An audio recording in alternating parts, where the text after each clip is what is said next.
And so after that meeting, I agreed and I ended up hiring a mother's helper. And she quickly evolved into our full time nanny. And it was a revelation for me that I attribute to saving my marriage, being in the best interest of my son's development, and also for me, even as a second time mom, where I went into a mom the second time thinking, I've got this. This isn't my first rodeo. I know what I'm doing. You're listening to the Better Relationships After Baby podcast, where we believe your relationship can be better than ever after having a baby. But it does take tools, insights, and support to help you get there. I'm Chelsea. Join me and my husband, Mike, as we have honest conversations, provide valuable tips you can apply today, and root for you to have your best relationship ever. It's not only good for you and your family, it's good for the whole world around us. Now let's get into today's episode. Hello, friends. Welcome back to another episode of Better Relationships After Baby podcast.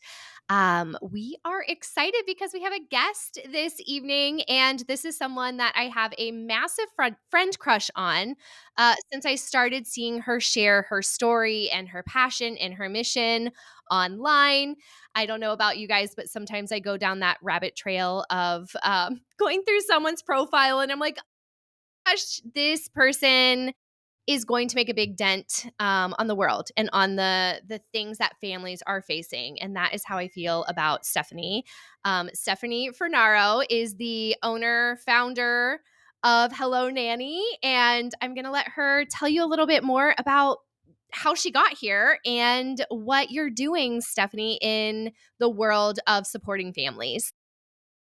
Well, thank you first off for flattering me with crushing on my socials and all the content that I put out there into the world.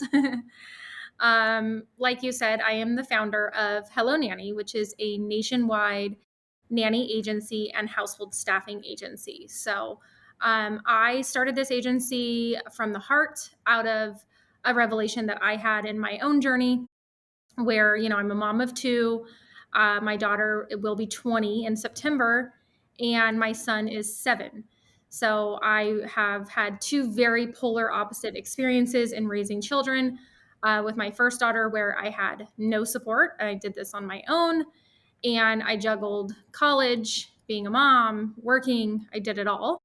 And with my son, I had him 13 years later when my daughter was 13 years old, and he's now 7. But the second time around, at my husband's persistent insisting of hiring support, which originally I had resisted because I thought that if I hired support, if I hired a nanny, that I was accepting defeat. And, coming from a large family of 8, I was raised in a home where it was like self sufficiency is a strength. To be able to do things on your own is a strength. And so accepting support felt like defeat for me.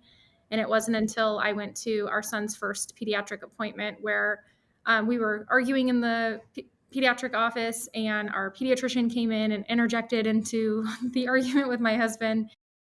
And she said, "Hey, you too." And before you knew it, my husband explained, I've been trying to convince her to hire support, and she refuses. And my pediatrician asked, like, "Are you crazy?" And I said, "No." And she says, "Your husband is offering to hire a nanny. Like, why won't you do that?" And so after that meeting, I agreed and I ended up hiring a mother's helper. And she quickly evolved into our full time nanny.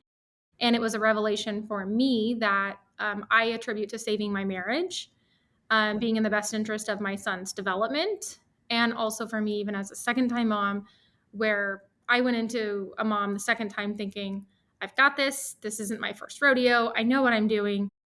And my daughter was a very easy child, very compliant, did what she was told. And my son came out of the womb very differently. Mm-hmm. I said left, he went right. And so there were things that I was learning even as a second time mom from our nanny. So this led me to start this agency where I wanted to empower other moms like myself with a very self-sufficient mindset, feeling like accepting help is a sign of defeat, that to, shout it from a mountaintop to say, It's not. It's a superpower, and just encouraging more couples and parents to hire support because it could be the Mhm. difference of saving someone's marriage, like it did Yeah. mine. Yeah, I can't wait to get into more of those pieces of your story and how you're applying them right now.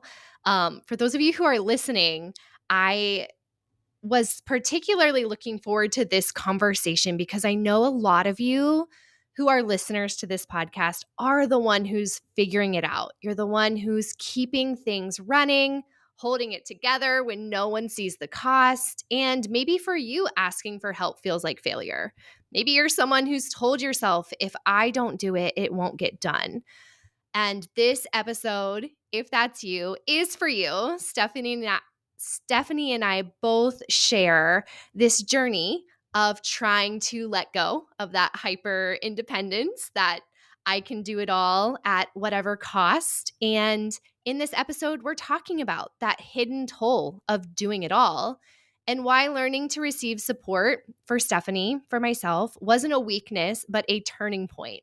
So, again, if you've ever felt like you're drowning in responsibility, but maybe you're too proud or scared to ask for help, this conversation is for you.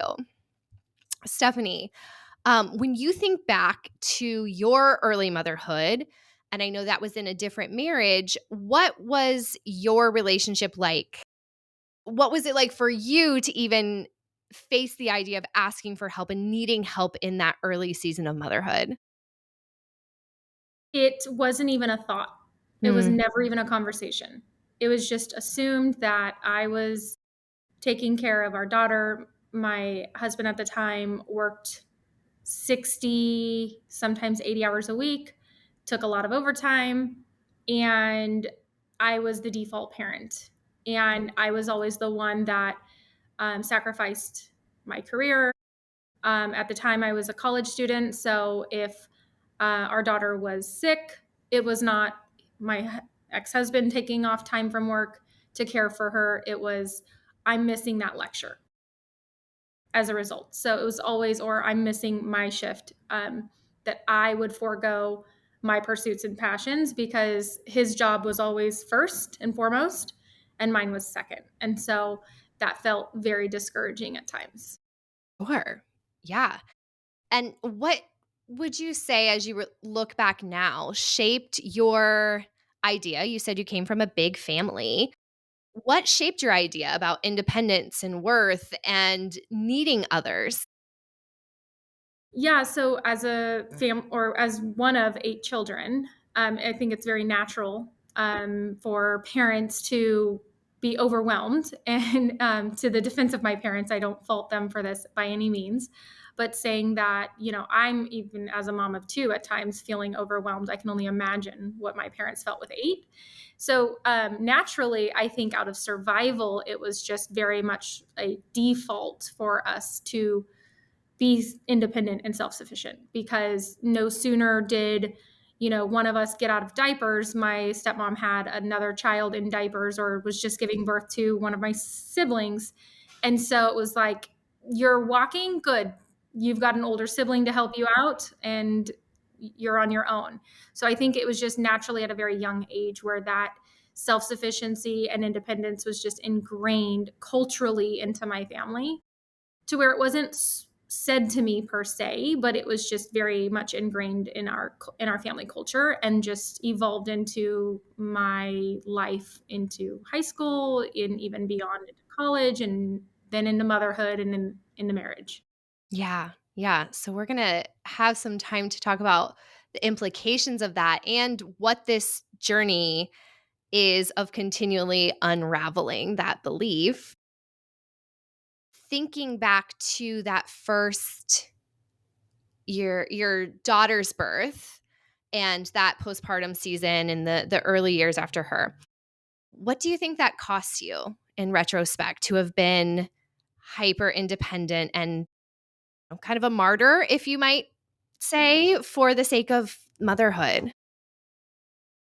I believe first that everything happens for a reason and there's zero regrets. I love my life and where I am today. However, hindsight's always 2020, and you can look back in retrospect and think, "Oh, well, this is where I would have done things differently." Is that, I often ask myself, if I had had these conversations, would I have ended up divorced? If I had known what kind of conversations to have. These are things and tools that I just didn't have as a young mom who was married very young, where I went in kind of ignorantly into that partnership, not knowing what was important to me, what wasn't. And I was still very much learning as a young mom, and even as a young adult, what was important to me and who I was individually and my own identity. That had I known those things, that I probably could have had more intentional conversations and not ended up divorced and remarried. So now I'm remarried.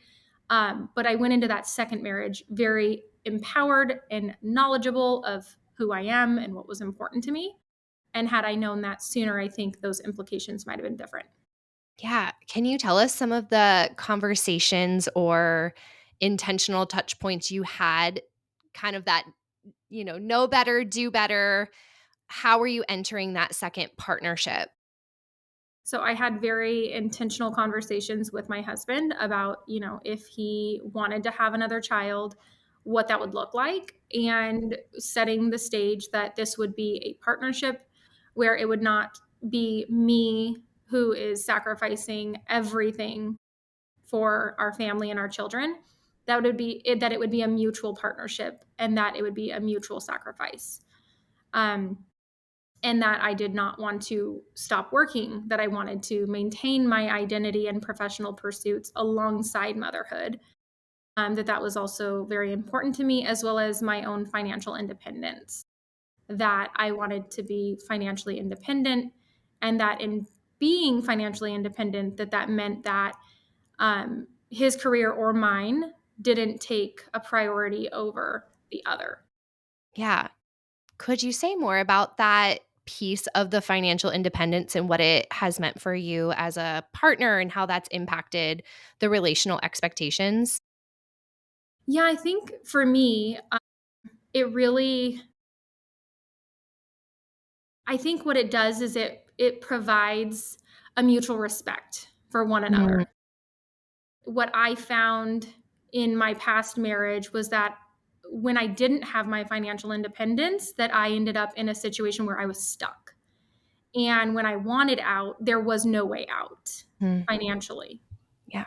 And even at a point where when I decided that I was leaving no matter what at all cost, that I didn't care if I had to go live under a bridge, that I was leaving.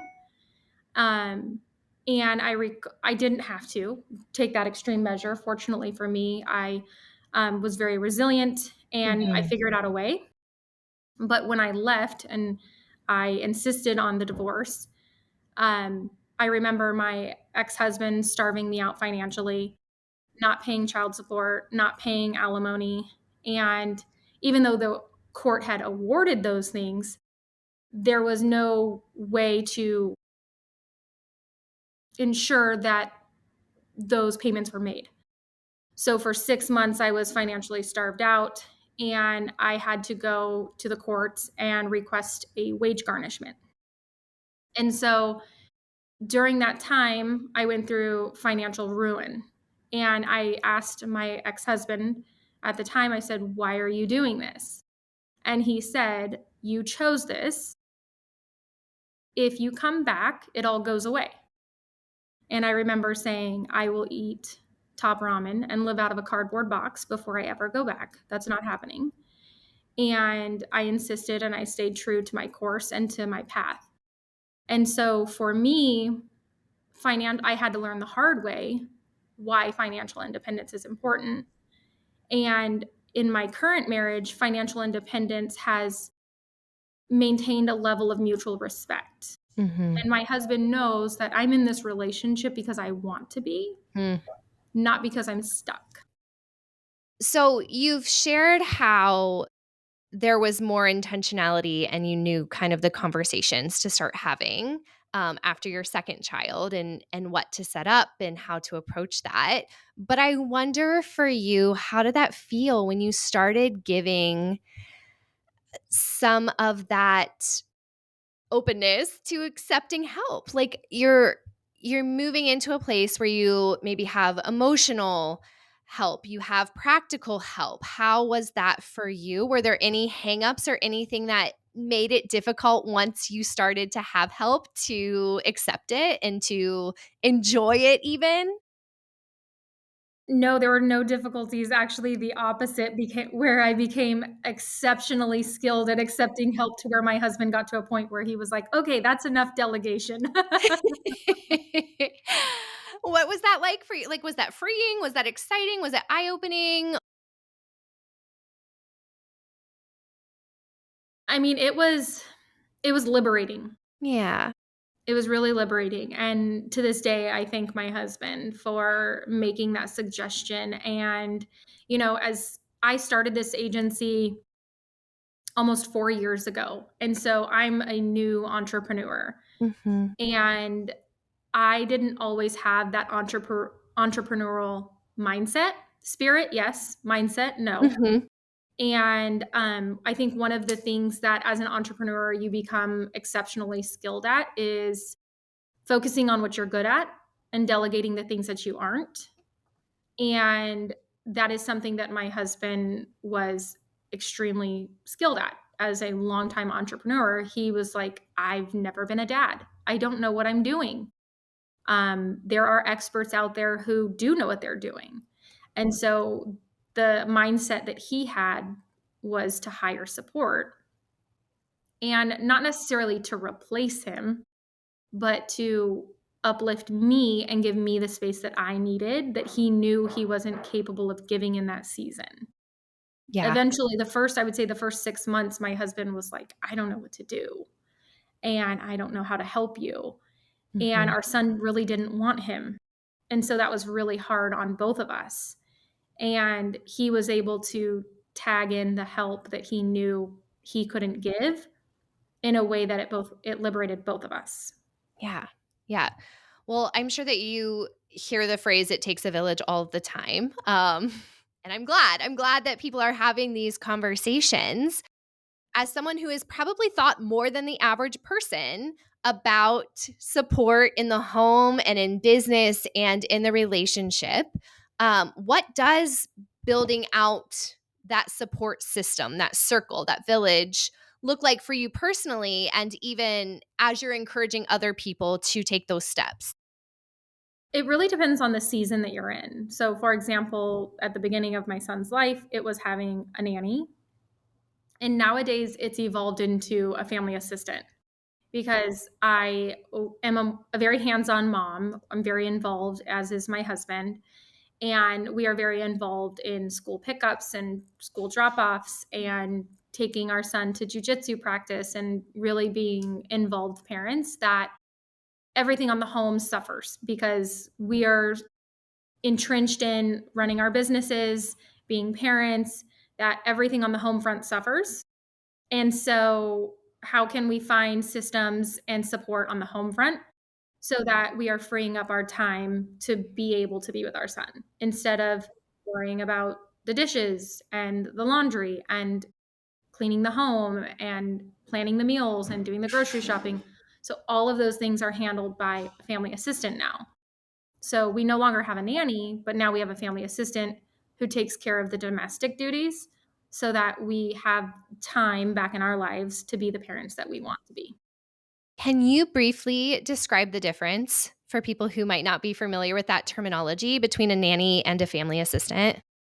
Yes, so a nanny is someone who primarily cares for the children and does household tasks related to the children. So, for Mhm. example, they will help with like general tidiness of the children's play area, their toys, sanitizing the toys or the play area, cleaning the children's rooms, changing over the children's bed sheets, doing the children's laundry, prepping the children's meals, helping with the development of the children, activities of the children. Everything that relates to the children is for a nanny's role. A family assistant does a little bit of both. Primarily on the home front, they're taking care of meal planning, meals, grocery shopping, restocking the home. It can involve the family's entire laundry. So what's really important is that the requisition clearly outlines in advance what the duties and responsibilities are for the family assistant. But a family assistant is just more encompassing of the home, household management, Mhm. all of the things that run a home smoothly. And Yeah. then on occasion, it can include childcare responsibilities. So let's say you've got one child, you're getting to soccer practice, and it's at the same time that this other child has ballet practice. It's really tagging in that family assistant to say, on this day, I need you to pivot and help me get, this child to ballet because I'm getting this one to soccer. So it's really a divide and conquer type of role. Yeah. And in my case, where my husband travels a lot for work, there are times where I don't have him to tag in as my partner and say, okay, you get this to this one and this one to this one. So in this event where you have a spouse that does travel frequently, having a family assistant to tag in as your teammate Yeah. is really helpful. Yeah. I appreciate you explaining that and talking about it. And I wanted to go back. I enjoyed you sharing how your family assistant allows you to be the ones doing school pickup and practices and things like that. And I think a lot of times people still catch some flack maybe when they have nannies. You still hear phrases like, you're letting someone else raise your child, or, must be nice to not deal with X, Y, and Z. What do you have to say to those kinds of comments and just people who are maybe feeling that guilt about having that outside support? Yeah. Everyone's village is different. Some people have aunts and uncles, sisters, brothers. They have family nearby that could be grandparents, moms and dads to help. Unfortunately, a lot of people in our society today have transplanted and relocated to areas that they don't have the built-in village. They don't have the family to help pitch in and tag team. I actually live down the street from my cousin, and my son goes to school with his cousins or his second cousins. And so we actually have that luxury of tagging each other in every now and then to say, like, hey, can you grab him today from school because I'm not going to make it in time, or vice versa. If she's running short, then she'll say, hey, can you grab the kids for me today? Those are often the dynamics for many families, but that's not the case for a lot of families. And so, in the event that you are transplanted somewhere and you don't have that built in village, hiring support is your only lifeline. Hey, friend, if you have little ones at home or on the way, you need more than just parenting tips and stroller recommendations. You need support that actually strengthens your relationship, protects your peace, and helps you feel like a team. That's exactly what we do at Postpartum Together. Through coaching, workshops, and VIP couples weekends designed to meet you right where you are. If you're ready to stop just surviving and start building something stronger together, book a free call with us using the link in the show notes. We'll have a real conversation, get to know what's going on behind closed doors, and explore what's possible for you two. Because you deserve a relationship that's not just holding on, but growing deeper, steadier, and more connected than ever. And we can help you get there. And for me personally, I actually don't have a biological mom. She left when I was a kid. And so I think that people who have their moms that come over and help them postpartum, that come and help with their kids, like, I think that's a luxury. I envy that. So they might envy the fact that I hired a nanny, but I would prefer to have a mom that came over and was my built-in nanny. So just to say, don't judge because you just never know. Yeah, yeah, that's huge. taking your experiences, how did that lead you to Hello Nanny? And tell us a little bit more about how that Yeah. works. So I um so going back to what I shared about my biological mom is, and I hate when I get emotional. Um but I didn't have a mom growing up, and for my entire life I wondered, how can a mom leave her children? I just never comprehended that. And it wasn't until I had my son where I suffered from postpartum depression. There were times where I wanted to leave, and I felt like leaving would have been easier. And the only reason I didn't leave was because I had our nanny. Mm. Not and I had my husband. I had a very supportive partner who understood what I was going through.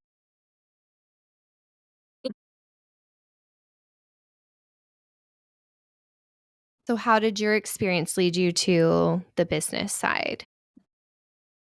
So, not having so essentially, I had a revelation after having my son and going through that postpartum depression. It made me realize, like, that question that I had my entire life for my own biological mom, how could a mom leave her children?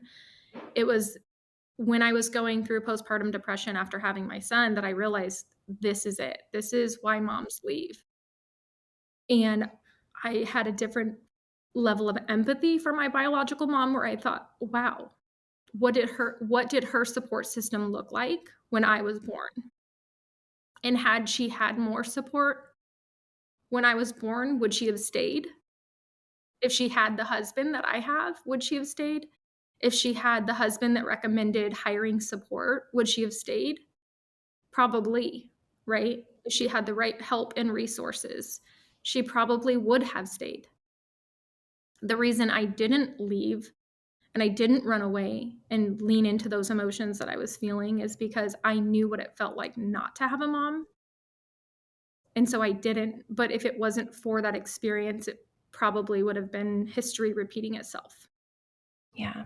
And so that revelation made me have a newfound mission to encourage moms to accept help, because it could be the difference of one less mom running away and causing just generational pain on their child that was unintentional, but just a residual impact of the lack of support that could have changed everything. Yeah. Yeah. And so Hello Nanny provides those opportunities for people just to be playful for a minute. If you could picture your ideal world to be a mother, Mhm.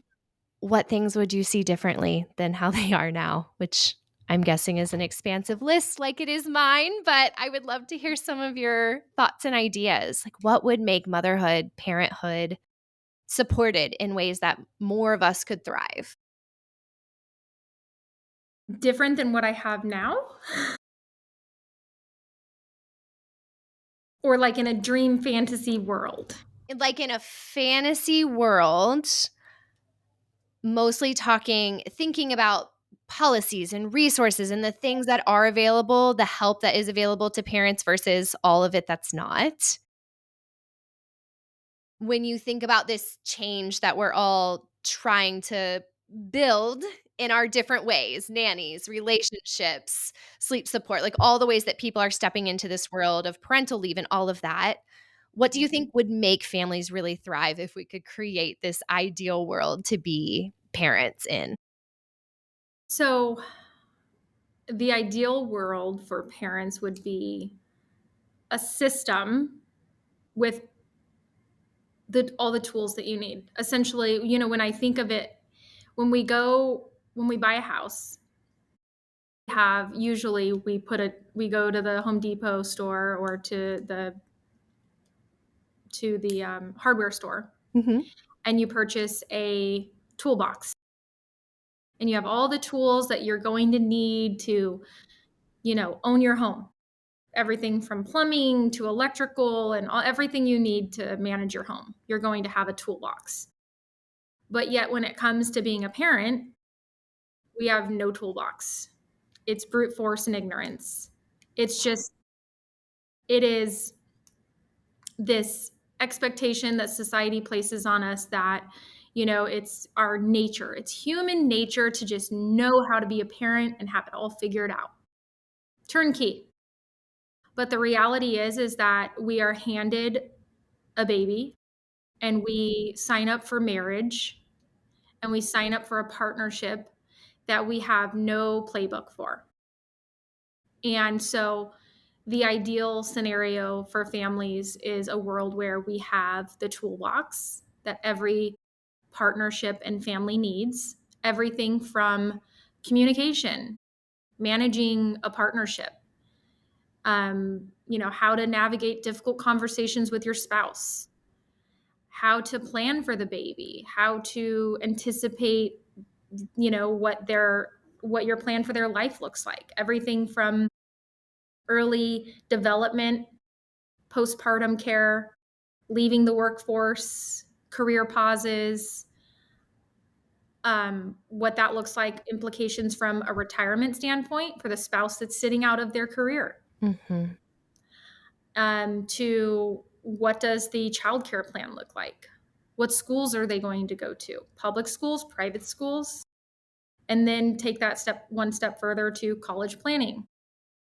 Just everything that you'll need Yeah.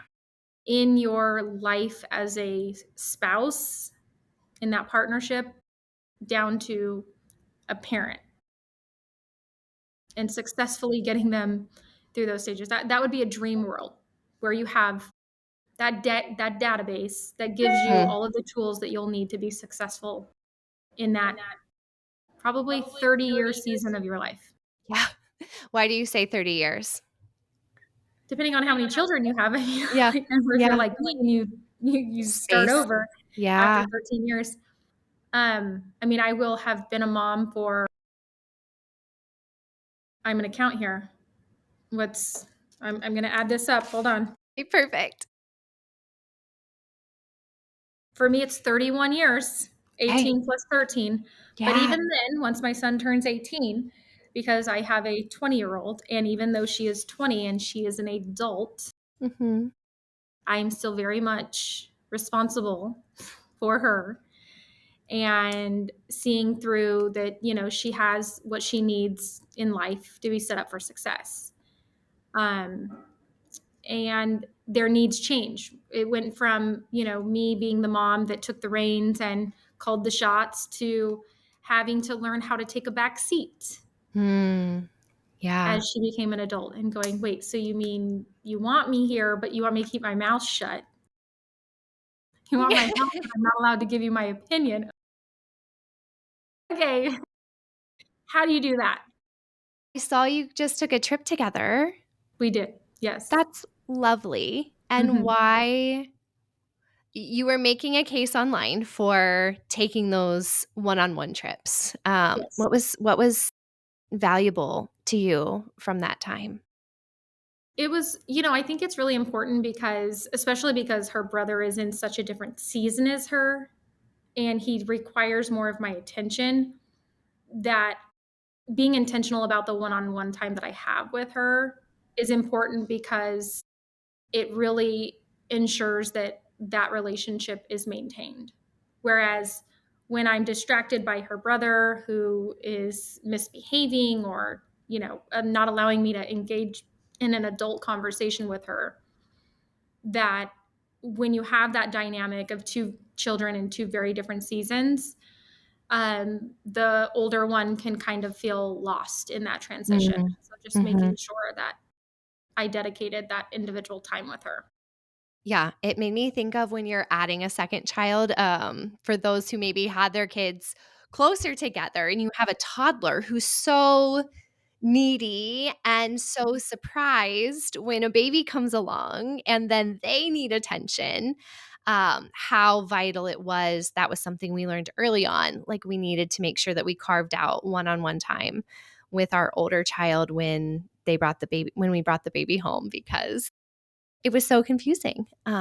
Which is probably also another time that a nanny can be really helpful when you're bringing home a second child and there is that maybe maternity leave or time off where mom is really focused on baby and maybe if dad's home, he's really focused on baby. Have you seen that dynamic be helpful for the older child, or have you had families that have utilized that extra person in their life to really give their kids that love in that time? Yes, absolutely. I mean, I would say even for me when I had my nanny and my daughter was in middle school at the time, Mm, having that support with my son allowed me to, because my daughter was an only child for the first 13 years. And so her brother coming in was, it was a shift for her too, because she had my undivided attention for those first 13 years of her mhm, life. And so it could look either way. I mean, the nanny could be at home with the toddler so that mom and dad can both be in the hospital and have that experience. Because I know I've seen conversations on the web about how in laws don't really want to be helping at home. They would rather be in the hospital with the birth of the newborn. But right. parents are like, no, I really want you at home with our toddler and helping us on the home front Mm, so then that way I can just be at the hospital with my husband.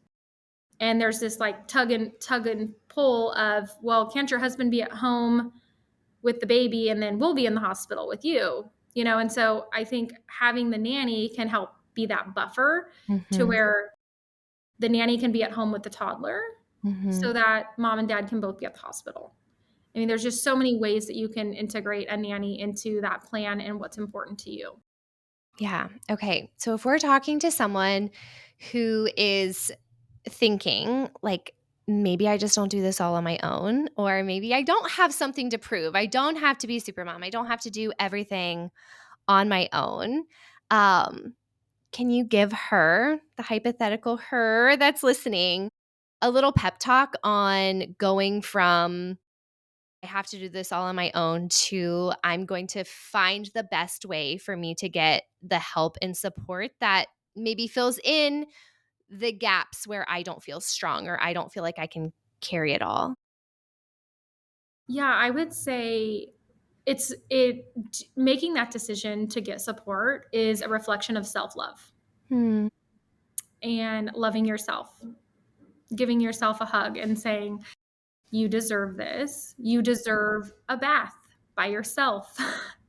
You deserve, to get up and put your makeup on, do your hair, what makes you feel good." The things that when you have children often take you away from, that you deserve that. That is a basic human need Hmm. that so many moms are denied and Right. that they deserve. Right. And kind of going back to what we said before, I am not a master historian or anthropologist, but I believe from my library of knowledge that it hasn't always been this way. Parenthood hasn't always been so isolated where we are putting so much on our plate or on the plate of the relationship because our lives have become so individualized. Right. Yeah, I would agree with that. And the other thing is there's a lot of our parents that are still working, that it's not that they're not helping us and they're not a part of our village because they don't want to be. It's because they are still in the trenches surviving and Mm, working. yeah. And so, and then there's others that are like, I'm retired and I'm enjoying my retirement. I already raised my children. I don't want to raise my grandchildren too. And so, and that's okay. There's Mhm. no shame in that. As parents who are in the trenches raising children, like, how hard that is. I would support my parents in saying, like, absolutely, you deserve to be retired and you deserve to go on vacation and not raise your grandchildren. And I would hope that someday my kids feel the same way, that they're like, nope, mom and dad, you already did a great job with us. And while I would love your help and selfishly I want you to help me raise my children, you deserve that, to sail into the sunset and enjoy your life. And so, to hold space for that. Yeah. Yeah. Well, I again really appreciate the way that you share your story and how Hello Nanny is not just a business. I can tell it is a personal passion. It is infused with the reason you had the confidence to start a company and make your mark on the world, make the world a better place in the realm that you serve.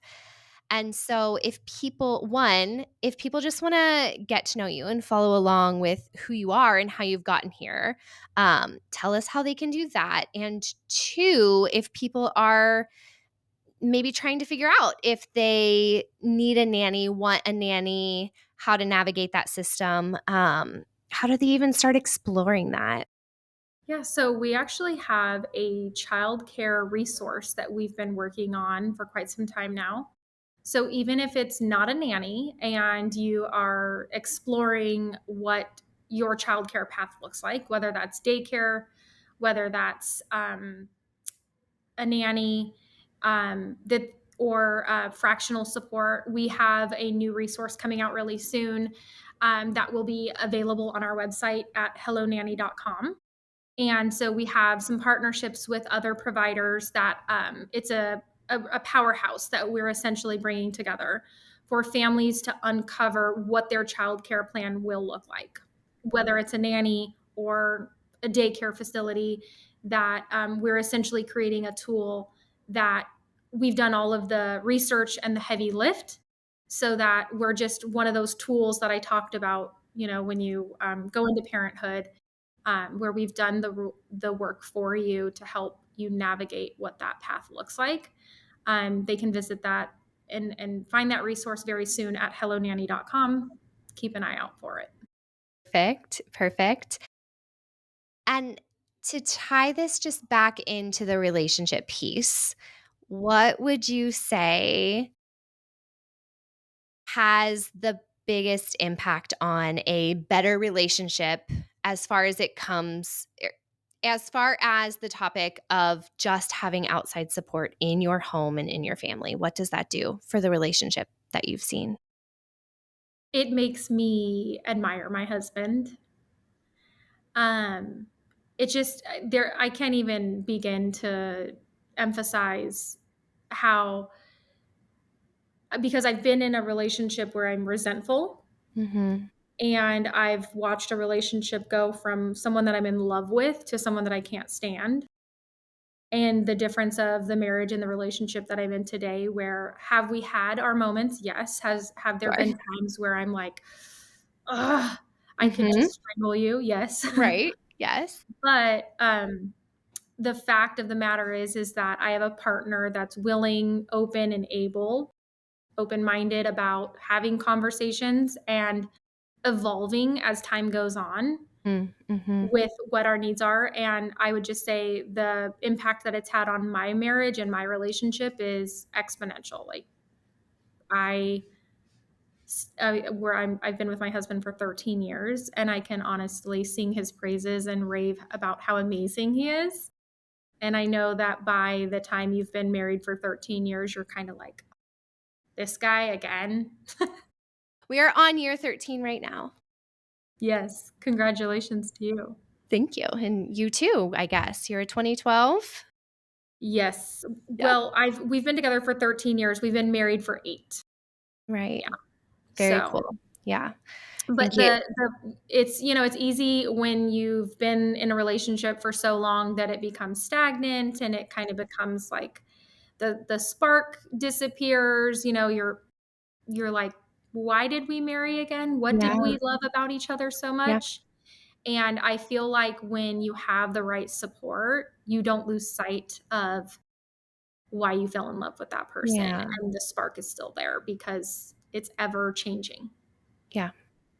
Yeah. That's a great reason. I mean, we're big fans over here at Postpartum Together about how to keep infusing choice and love and gratitude into your relationship because it does sometimes feel stagnant and sometimes you have to like get the gears up and running again. And I know a huge hang up for a lot of people even that I hear from is having access to time together. And we've seen in various seasons of our life that outside support is truly monumental for that. It is. And even with support, there's still a level of guilt that comes with it where my husband and I are planning a trip or not plan I need to make a decision whether or not we are going to Ireland. Okay. And in the back of my mind, I'm like, do I really want to be away from my son for 7 days? I want to take him with us, but I know that I need to go just my husband and I. And but then the mom in me, like the guilt, Mhm. but then the wife in me is like, but my husband really deserves that time with me. I deserve that time with my husband. So there's this tug and pull of, Sure. I mean, even when you have support, you still have the guilt that you carry with you for choosing your spouse over your child. Yeah.